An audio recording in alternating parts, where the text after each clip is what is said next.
Je viens au nom de tout le monde qui sont derrière moi pour dénoncer. Oyo bango basili kosala biso. Nous avons besoin de nos véhicules. C'est tout ce que nous réclamons à Madame Nénette.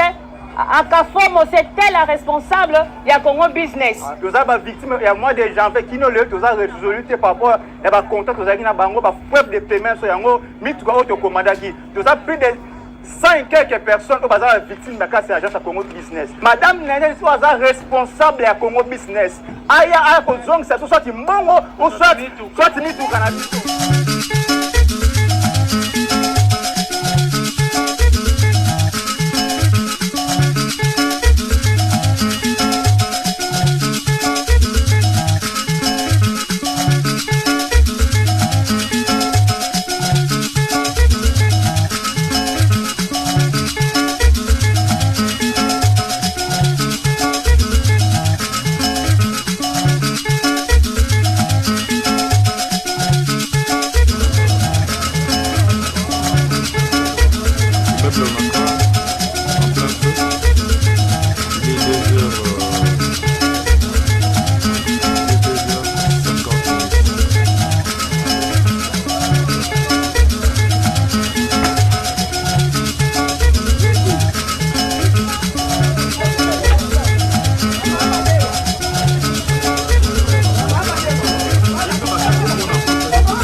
bazali ko revendiquer, bazali kolela, ezali bongo ba client ya Congo Business oyo basalaki commande pour na basoma mituka na bango kasi dele bapesa bango esi eleka bango bafuta bamola bango nyonso bafarti yango yo ne bozali komona mais solution ikeleve yango bazali kolela basangani lokola moto moko nde bozali komona balobi mbongo na bango se mbongo na bango ou soit ba remettre bon ba véhicule pour bazwa kimia sokite ba koyoka mututo ba communication. Je suis parmi les victimes de Congo Business.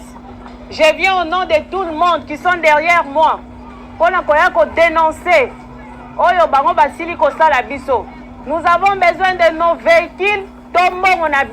C'est tout ce que nous réclamons à Madame Nénette.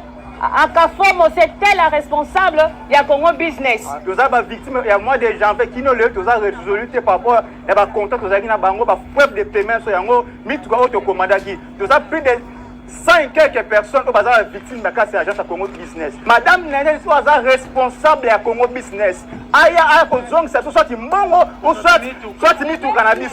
Parce que tu as un problème, c'est sûr que tu as un si pour na boye, moko ya bango azaki secrétaire pour Madame Sarah azana na kati na prison makala. Mais ben libéré. Tu as limité Madame Sarah a libéré que sauf que tu as résolu na problème na biso.